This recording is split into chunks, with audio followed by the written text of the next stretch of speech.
All right, so an absolute value inequality is basically just like an absolute value equation in that there's going to be two separate inequality answers, and just like an inequality in that you have to look at the symbols and determine where the solutions are going to be. So there's four symbols. We have less than and less than or equal to, and greater than or equal to. Everyone at home, hopefully you can hear me with this mask on. I'm going to try and talk as loud as possible. But the less than and less than or equal to symbols, this is going to create an and compound inequality. So please write this in as I write this up here on the board.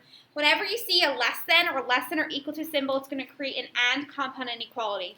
It also means within two answers. So whenever you see less than or equal to, the answers are going to be between two endpoints. However, the opposite, greater than or equal to, is going to be like an or compound inequality.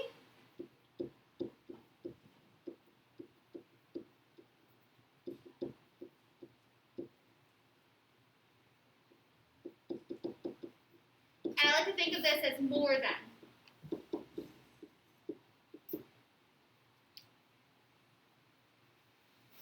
So when we have absolute value inequalities, they're going to look like this. The absolute value of x is less than 2.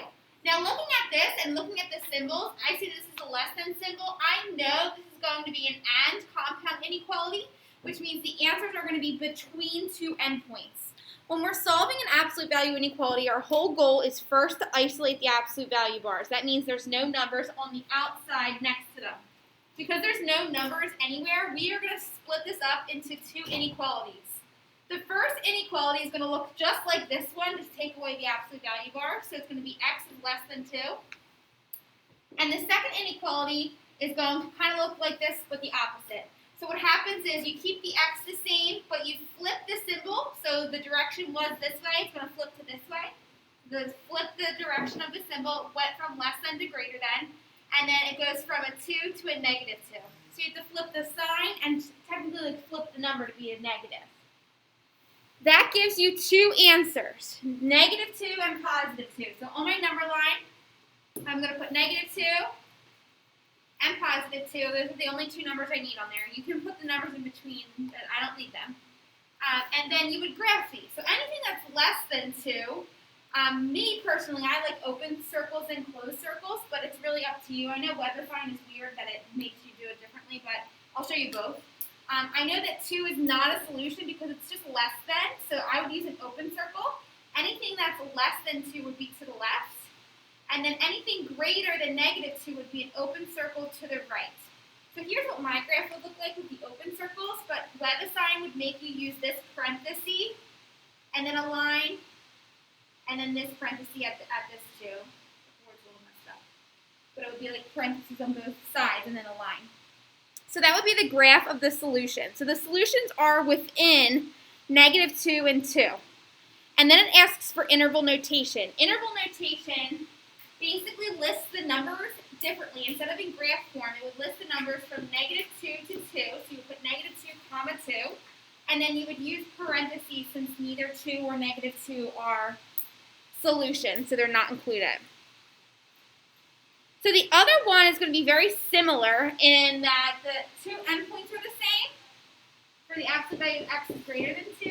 The only thing that's different is the symbol. So if I look at the symbol, this compound inequality is going to be or. Or compound inequalities go towards the positive and negative infinity. So when I solve this one, the first inequality I have is x is greater than 2.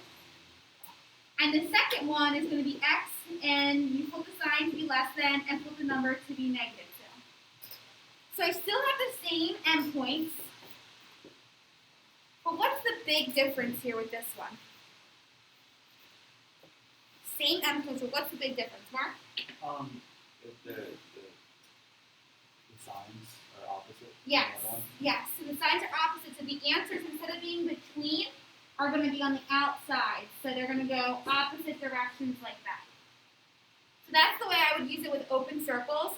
WebDefine would make you use like parentheses here instead. I'll do both so you can see. Oh, can you see? Huh? You want to move or you right? Alright, so interval notation for this is just going to be a little bit more interesting because this is pointing to negative infinity, so we would need a parenthesis, a negative infinity, comma, and then at negative 2 is where it stops. And because negative 2 is also not included, you would put another parenthesis there. And then this one starts at 2, so I would use a parenthesis, comma, it points to positive infinity, which is just like a sideways 8. And then held together with a capital U, a union of two separate things. So that's basically how you solve absolute value inequalities. You have an inequality that's hopefully isolated. You split it up into two inequalities, graph them. You can then use interval notation from there. Any questions before we move on? All right, example 5 has some more practice problems, and we're going to do 2 together. I'm going to have you guys try 2 on your own. So letter A we'll do together. Letter A says the absolute value of x minus 5 is less than 2. So looking at this inequality, we should already jump up here to the symbols and determine what the answers are going to look like. Are the answers going to be between 2 endpoints, or are they going to be more than that, pointing opposite directions? So I can tell from the symbol that it's going to be between 2 endpoints. So I can tell that already. Let me clear this and scroll down. So when I go to solve this problem, the absolute value bars are already isolated, so I just split this up into 2 separate inequalities. The first one is going to be x minus 5 is less than 2. You basically drop the absolute value bars and just write everything out the way it is. X minus 5 is less than 2. The second one, 2 things change. The x minus 5 stays the same, but what 2 things have to happen with that second one? Mark? The sign gets inverted and the number gets inverted. Perfect. So the sign flips to be greater than, the number flips to be the opposite of itself. So the 2 inequalities we have to solve are x minus 5 is less than 2, and x minus 5 is greater than negative 2.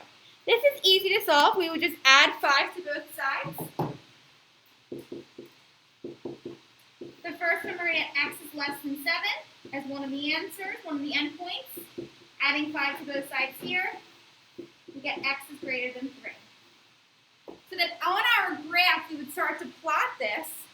So if I said 3 is here, 4, 5, 6, 7 is here, all I need is a 3 and a 7. You can put more numbers in there if you want. My way, I would use open circles for these.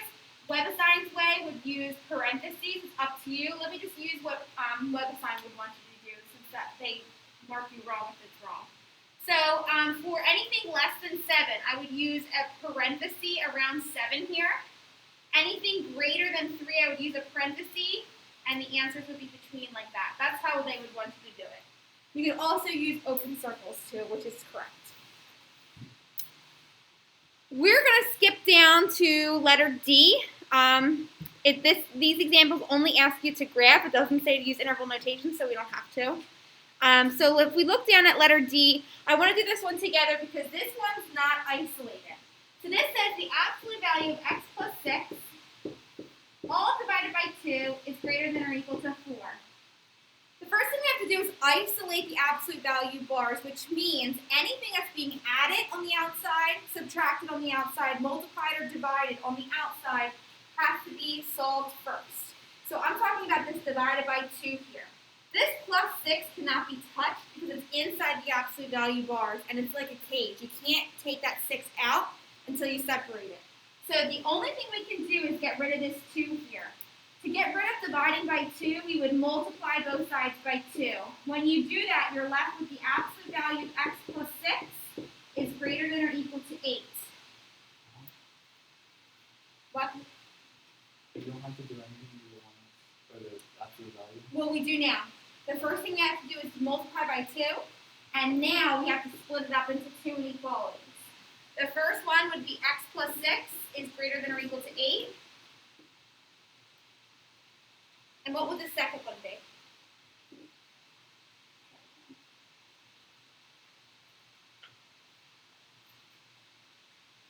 What would the second one be? Yeah. So it'd be x plus 6, and then we'll flip the sign to be less than or equal to, and the 8 to be negative 8. When we go to solve these, all I'm doing is the same thing for both sides. I'm just subtracting 6. You're going to get two separate answers. When I subtract this one by 6, one of my answers is x is going to be greater than or equal to 2. And when I subtract this one by 6, I get x is less than or equal to negative 14. Everyone with me so far?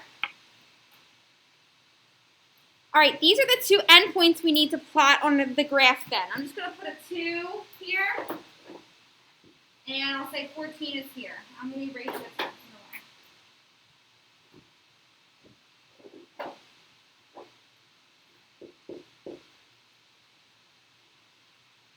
Okay, so anything that is, oh, sorry, this is a negative 14.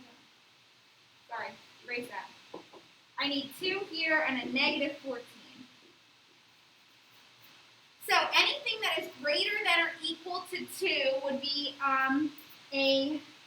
depending on the type of graph you want to do. If you want to do the web assigned way, it would be a square bracket at 2, and answers would be to the right. Anything less than or equal to negative 14 would be a square bracket at negative 14, and anything to the left. Also, you could use closed circles, which are also correct. It's just not for some reason what WebAssign wants. Even though it gives you the option, it doesn't mark it as right. I don't know why. So, moral of the story. When you see a less than symbol in the very beginning of the inequality, the answers are going to be between two answers. When you see a greater than or equal to symbol, the answers are going to be on the outside for the most part. There are some special cases we'll talk about later today in which that doesn't happen. For the most part, that's what does happen. Your whole goal when you're solving these is isolating the absolute value expression first. That's what we did here. We isolated it by multiplying both sides by 2, then it was ready to split up. This one's already ready to split up because it's already isolated. This one's already ready to be split up because it's already isolated. What I want you guys to do is try B and C. You guys can talk to each other. For those of you who are here, please do. I would love that. For those of you at home, if you feel comfortable asking me a question out loud, that's fine. If you want to send me a chat, that's fine too. I'm going to walk around to see how long it's taking everybody in class to do. And then when it looks like everyone here is pretty much done, we'll go over the answers.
So once you have that one, that's one of the ones you saw the other one would be x minus 5. Flip the sign from greater than to less than. Other way. Yes, so then your 2, yes. But then the sign will be flipped the other side. Yes. And you solve these both by adding 5 to both sides.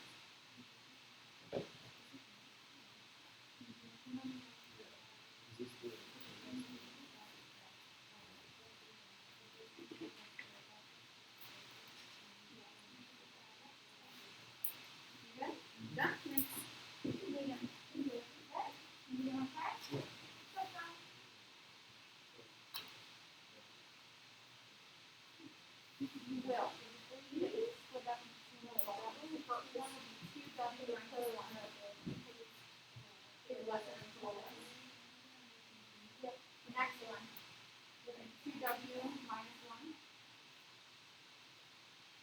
sign from less than or equal to greater than flip 11 to negative 9.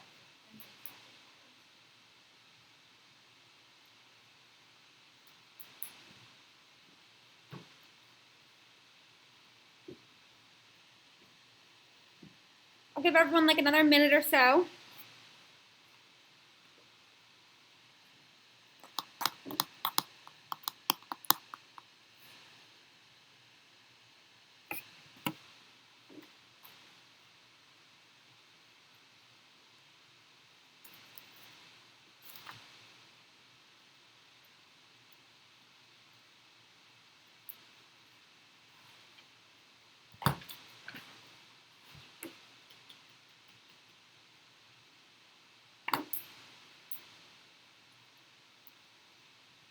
All right, when we go over these, it's really important to check your answers with my answers, change anything that, any mistakes that you make, and make sure that your notes are always showing accurate representations of how to solve these, because once you go to virtual and vice versa, you need to be sure that your notes are correct.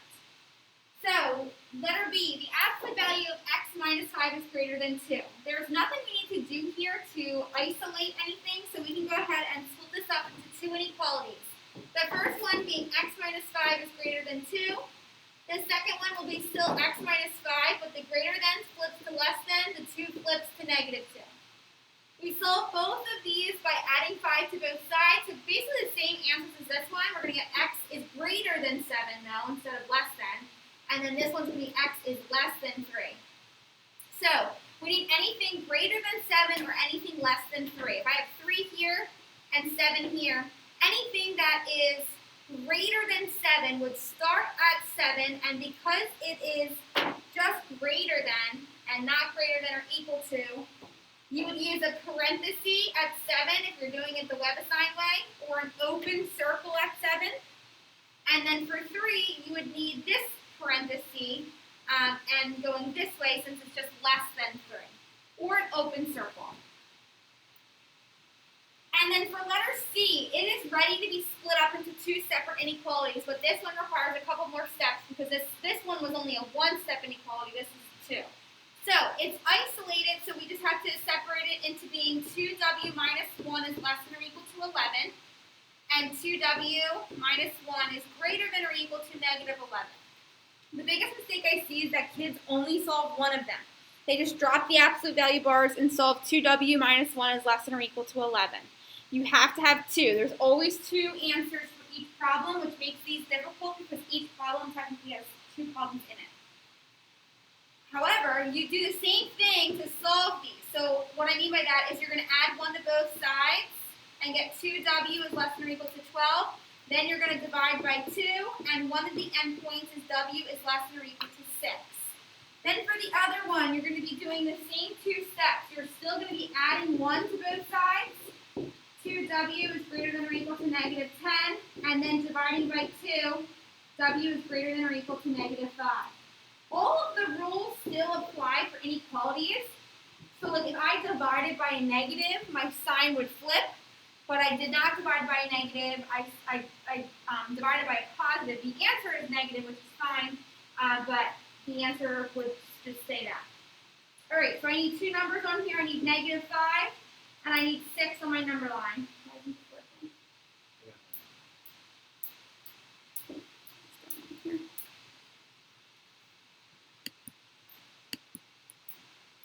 All right, so I have negative 5 and 6. And it says anything greater than or equal to negative 5, also anything less than or equal to 6. So I would have square brackets around the negative 5 and the 6, and then the answers would be in between. Also known as closed circles at negative 5 and 6, and the answers are between. Any questions before we move on? Okay? Alrighty. So I'm going to erase this, and let's flip the page over to the next set of problems, which are real-world applications.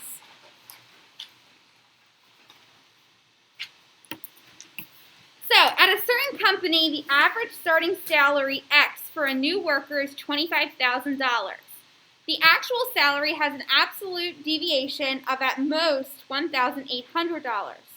The inequality is represented by the absolute value of x minus 25,000 is less than or equal to 1,800. Find the minimum and maximum values that the average starting salary could be for a new worker. Be sure to show your work. So thankfully they already gave us the inequality, so all we essentially have to do is just solve it. And we're going to find the least amount of money and the greatest amount of money. So let's write down the absolute value of x minus 25,000 is less than or equal to 1,800. This absolute value inequality is already isolated. There's nothing we would need to do at this point to get the absolute value bars alone. So that means it's time to split up into two separate inequalities. The first inequality is going to look identical to this one, just take away the absolute value bars. So the first one you're going to solve is x minus 25,000 is less than or equal to 1,800. The second inequality you're going to split this up into looks almost the same but opposite. X minus 25,000. And then you flip the less than or equal to symbol to be greater than or equal to. You flip 1,800 to be negative 1,800. And then you would solve these both by adding 25,000 to each side.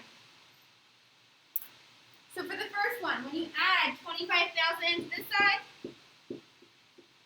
and 25,000 to this side, you're going to get x is less than or equal to $26,800.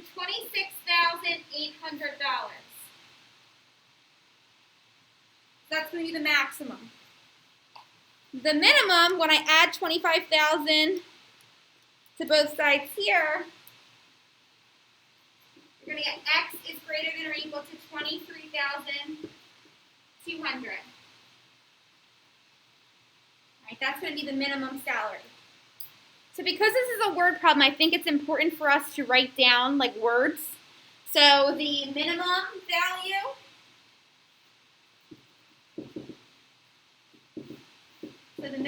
is 23,200, and I can tell because one, it's a smaller number than the other, and two, the answer is anything greater than or equal to it.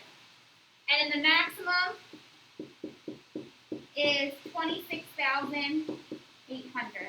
And again, I can tell because that's the most, and also it says anything less than or equal to it. I'm going to read the second problem out loud, and I want you guys to try this one on your own. So it's from the textbook, which is why it says page 115, number 90. It said, a time study was conducted to determine the length of time required to perform a task in the manufacturing process. The times required by approximately 2/3 of the workers in the study satisfied the inequality, the absolute value of t minus 15.6, all divided by 1.9, is less than or equal to 1, where t is the time in minutes. It says, sketch the graphs of the solution of the inequality. What are the fastest and slowest times? So again, even though this is a word problem, this isn't bad because they give you the inequality to use, and basically you're just going to solve this inequality by solving for t. So go ahead and try this one on your own. Step one would be to isolate the absolute value bars, then split it up into two inequalities, and then solve for the fastest and slowest times. I'll give you guys a few minutes, then we'll go over the answers.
All right, what's the first step we would need to take to solve this problem? First step.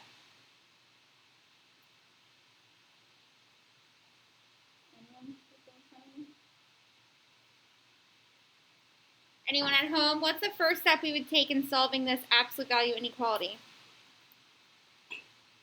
Yeah. Thank you. So we would multiply both sides by 1.9. So we multiply this side by 1.9 and this side by 1.9. These 1.9s cancel. I'm left with the absolute value of t minus 15.6 is less than or equal to 1.9, since 1.9 times 1 is 1.9. Now it's time to split this up into two separate inequalities. The first one looks just like this one, just take away the absolute value bars.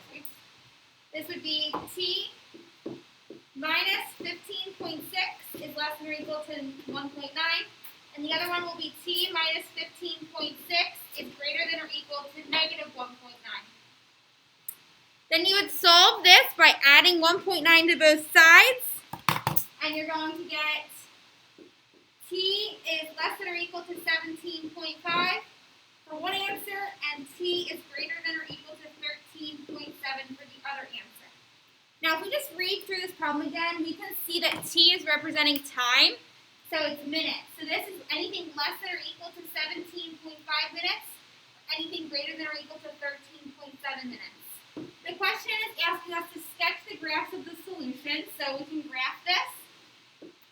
Making our own graph, all I need are two numbers on here. I need your two endpoints, 13.7 and 17.5. You don't have to give me any other numbers. I'm fine with just these two. Anything that's less than or equal to 17.5 and also greater than or equal to 13.7 would be anything between these. So I'm going to use square bracket here, and solutions are in the middle.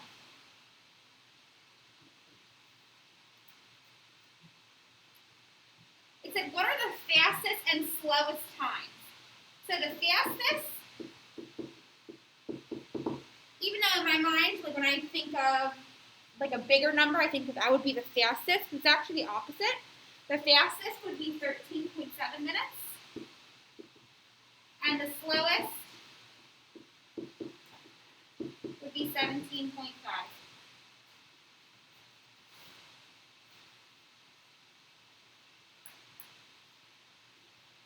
All right, anyone have any questions on that before we move on? Okay.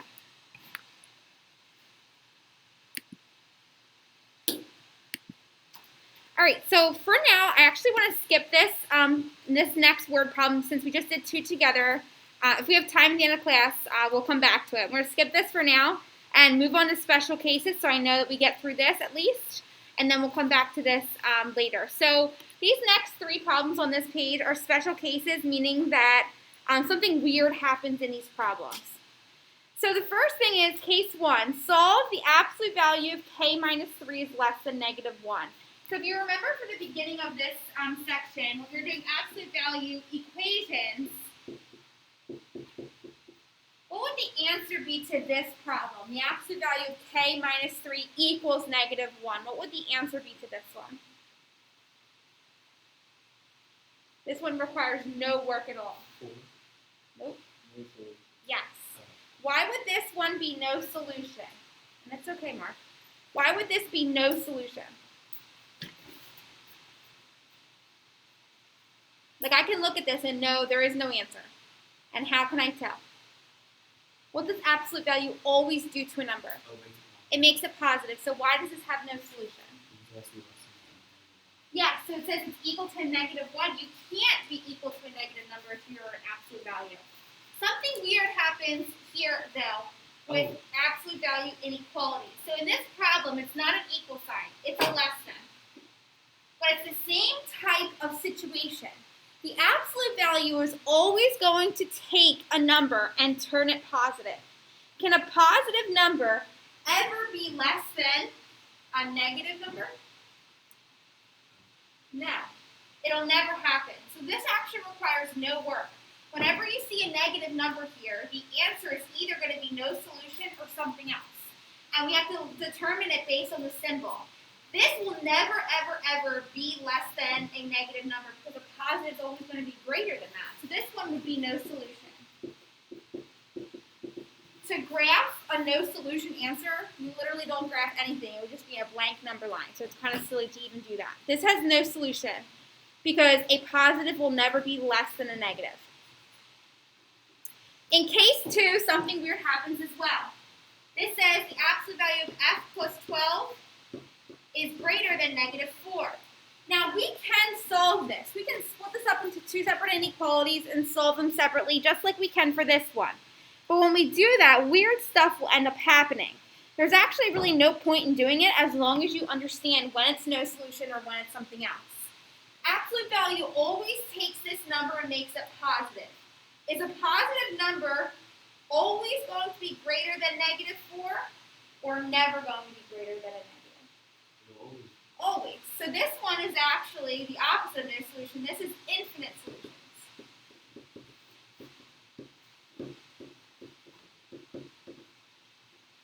So this means that that positive number will always be greater than negative 4, which means there's always going to be an answer. No matter what you put in for f, when you add 12 to it and take the absolute value of it, that number will always be greater than negative 4.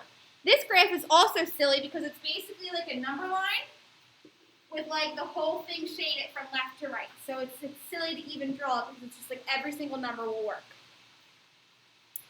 And then the last case is interesting because we have here 0 at the end. So we have the absolute value of k plus 3 is greater than 0.